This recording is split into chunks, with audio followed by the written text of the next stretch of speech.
গোয়েন্দা সাহিত্যের প্রতি আকর্ষণ কিন্তু আমাদের সকলেরই। প্রত্যেকেই কিন্তু যতই হোক ভূত গল্প অন্যান্য যাই পড়ি না কেন, গোয়েন্দা গল্প পড়ার কিন্তু মজাটাই আলাদা।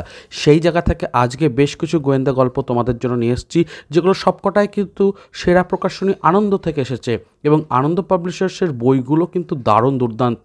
চলো তাহলে সেগুলো নিয়ে আলোচনা করব এবং ভিডিওটা সম্পূর্ণ দেখতে অনুরোধ জানাবো। ভালো লাগলে লাইক, শেয়ার, সাবস্ক্রাইব করে দিও। শুরু করা যাক।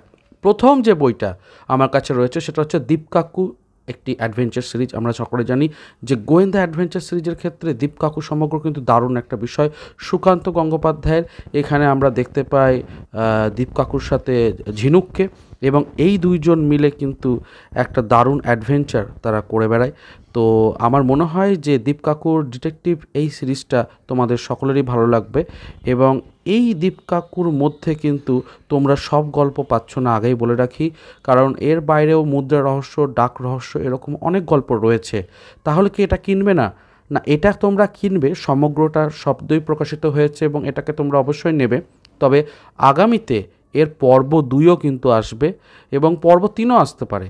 তো সেই জন্য অবশ্যই মেন্টালি প্রস্তুত হবে এবং অবশ্যই এই বইগুলোকে কালেক্ট করতে পারো, কিন্তু সমগ্র আকারে কালেক্ট করলে কিন্তু একটু সময় লাগবে। একটা সমগ্র কিন্তু সবটা নেই, এটা জানিয়ে দিচ্ছি। এরপরে অবশ্যই মিতিন মাসি সমগ্র সম্পর্কে আমি বলবো। এবং এই মিতিন মাসির যে রয়েছে গল্পগুলো, মোটামুটি 6টা গল্প তোমরা পাচ্ছ।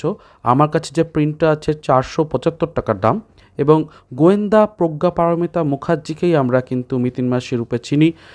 তার একটা এজেন্সি রয়েছে থার্ড আই নামে, এবং 2003 থেকে 2008 পর্যন্ত সুচিত্রা ভট্টাচার্যের লেখা মিতিন মাসির বিভিন্ন গল্পগুলোকে এই দুই মলাটের মধ্যে স্থান দেওয়া হয়েছে। মিতিন মাসির একটা বড় বৈশিষ্ট্য হলো যে তিনি কেবল গোয়েন্দা নন, তিনি একজন শিক্ষিতা, বুদ্ধিমতী, সাহসী নারী, যিনি ঘরোয়া গৃহবধূ, ছেলেকে হোম টাস্ক করাচ্ছেন, রান্না করছেন, বাড়ির বিভিন্ন কাজ করছেন, তার সাথে আবার প্রবল বুদ্ধি রাখেন এবং বিভিন্ন জটিল কেস সলভ করছেন। তার সাথে অবশ্যই টুপুর রয়েছে, অবনী রয়েছে, পার্থ রয়েছে। তো যাই হোক, ভালো লাগবে বইটা। পার্ট 2ও রয়েছে মিতিন মাসির। এরপরে কাকাবাবু সমগ্রটা তোমাদের সামনে দেখাচ্ছি। কাকাবাবু সমগ্রের ক্ষেত্রে একটা কথাই বলবো যে এর আগে কিন্তু 5টা খণ্ডক রয়েছে এবং সেই সব খণ্ডকগুলো কিন্তু কালেক্ট করলে তবেই মোট 6টা সিরিজে তোমরা কাকাবাবুকে একত্রিতভাবে পাবে। এই বইটাতে যে গল্পগুলো রয়েছে সূচিপত্র তো আমি দেখিয়েই দিচ্ছি। তার সাথে আমি বলবো যে কাকাবাবু সিরিজটাকে তোমরা অনেকে গোয়েন্দা সিরিজ বলতে নারাজ, অ্যাডভেঞ্চার সিরিজ বা একটু অন্য ধরনের বলতে চাও, কিন্তু তবুও কোথাও গিয়ে সেটা গোয়েন্দা হিসেবেই চলে আসে এবং সেজন্যই আমি এখানে রাখছি।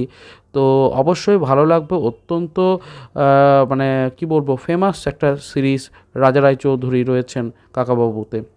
তো যাই হোক, এরপর বিমল করের যে কিকিরা সমগ্র, সেটা নিয়ে বলবো। কিকিরা সম্পূর্ণ নাম হচ্ছে কিঙ্কর কিশোর রায়। এই কিঙ্কর কিশোর রায়ের ইনিশিয়ালসগুলোকে ব্যবহার করে কিকিরা এইটা একটা হয়েছে। ইনি কিন্তু প্রথম দিকে জাদুকর ছিলেন, পরবর্তীকালে গোয়েন্দার বিষয়ে ইন্টারেস্টেড হন এবং করেন, এবং গল্পগুলোতে ওই জন্যই তন্ত্রমন্ত্র, জাদুবিদ্যা, বুজরুকি, ভেলকিবাজি ধরছেন কিকিরা, এরকম বিষয়গুলো বেশি রয়েছে, যেহেতু তিনি আগে ম্যাজিশিয়ান ছিলেন। তার সাথে তারাপদ চন্দন নামে দুটো চরিত্রকে দেখতে পাবো, যারা সবসময়ের বন্ধু বলা যেতে পারে বা সহকারী বলা যেতে পারে। তো আশা রাখছি যে কিকিরা সমগ্র তোমাদের ভালো লাগবে। 6টা গল্প থাকছে। এবং এরপরে আকিদার ট্রিপল রহস্য নামে অনির্বাণ বসুর বইটাকে দেখাতে পছন্দ করব। এবং আকিদার শুধুমাত্র যে এই বইটি রয়েছে তা নয়, আকিদার অ্যাডভেঞ্চার নামেও একটি অনির্বাণ বসুর গল্প রয়েছে, সেটাও আনন্দ থেকে। তো তোমরা যদি আকিদা পড়ে পছন্দ করো তাহলে ওইটাকেও নিয়ে নিতে পারো। এখানে 3টে গল্প আছে। প্রথমটা ফিশিং রহস্য। ফিশিং বলতে যেটা বর্তমানে ঘটছে, যে কল করে বিভিন্ন ভাওতা দেখিয়ে ব্যাংক থেকে টাকা চুরি হয়ে যাচ্ছে, একটা যে টোপ যাকে বলছে ফিশিং, সেই ফিশিং রহস্যের সমাধান হবে। ক্রেডিট কার্ডের জালিয়াতি বলে একটি গল্প আছে, ভীষণ সুন্দর, এবং গোলমেলে খুন। তো সব মিলিয়ে 3টে গল্প তোমাকে শিহরিত করবে, রোমাঞ্চিত করবে। আমার মনে হয় খারাপ হবে না এই বইটাকে চয়েস করা আনন্দ থেকে। আমাদের এদিকে যে আনন্দর আউটলেটটা আছে, পুরনো বেশ কিছু কপি পাওয়া যায় বলে অল্প দামে পেয়েছি। তবে তোমাদের ওদিকে কতটা দাম পাওয়া যাবে সেটা কিন্তু আনন্দ আউটলেটের উপরে নির্ভর করছে।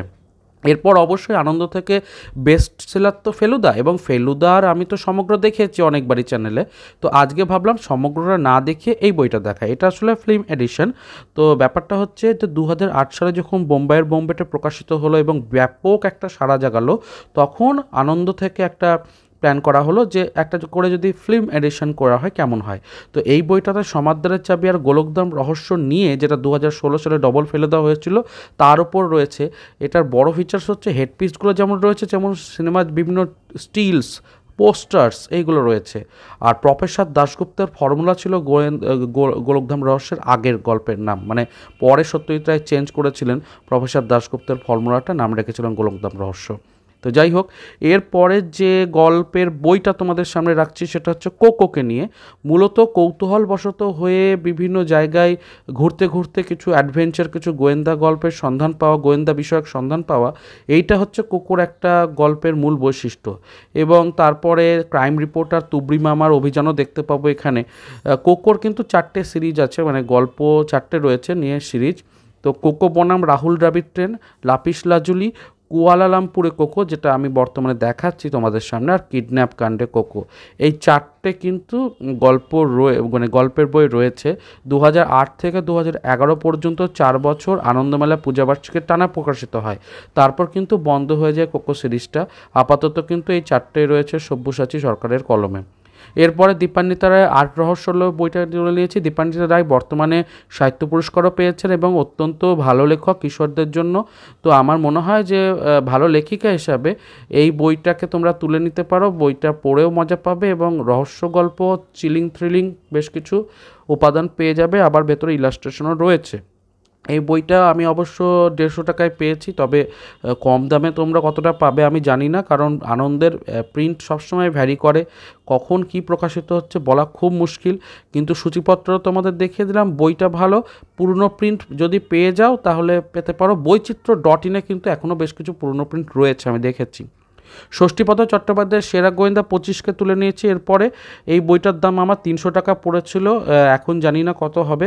তবে এই গল্পগুলো কিন্তু বেশ অন্য ধরনের রহস্য গল্প। রামটেক রহস্য আছে, তারপর টোপ, প্রতারক, তারপরে বিন্ধ্যাচলের আতঙ্ক, এরকম গল্পগুলো কিন্তু শিহরিত করবে তোমাকে। এবং আমার মনে হয় যে এই রহস্য গল্পগুলোর মধ্যে খুন জখম যেমন পাবে, সেরকম একটা প্রকৃতির বর্ণনা এবং বন্ধুদের মিলে একসাথে কোথাও ঘুরতে গিয়ে কোনো একটা সমস্যার সম্মুখীন হওয়া, সেই ব্যাপারটার যে চিল থ্রিল ব্যাপারটা, সেটা তোমরা পেয়ে যাবে। আনন্দের বই, পৃষ্ঠার কোয়ালিটি এবং অন্যান্য বিষয়ে ভীষণই সুন্দর। তো আমার মনে হয় এই বইটাও যথেষ্ট ভালো হবে। এছাড়াও তো ব্যোমকেশের সমগ্র রয়েছে, যেটা খুবই ভালো একটা সমগ্র, তবে এই পর্বে সেটা দেখাচ্ছি না। তো মূলত চেষ্টা করলাম আমি আজকে এই সমস্ত বইগুলোকে তোমাদের সামনে তুলে ধরতে, বিভিন্ন সিরিজগুলোকে আলোচনা করতে এবং সেগুলো রিলেটেড সমস্ত বিষয়গুলো দেখিয়েও দিলাম। কেমন লাগলো অবশ্যই জানিও। ভালো লাগলে লাইক, শেয়ার, সাবস্ক্রাইব করো। এবং সামনে অনেক কিছু ভিডিও আসছে, আর ভিডিও সেকশানে এবং ডেসক্রিপশন বক্সটা চেক করতে বলবো, কারণ অনেক রিলেটেড ভিডিওসগুলো পেয়ে যাবে, যেগুলো দেখলে ছাড় এবং অন্যান্য বিষয় সম্পর্কে জানতে পারবে। তাহলে আর কথা না বাড়িয়ে এখানেই সাইন অফ করছি। দেখা হচ্ছে পরের পর্বে। ভালো থাকুন, সুস্থ থাকুন আর বই পড়তে থাকুন। ধন্যবাদ।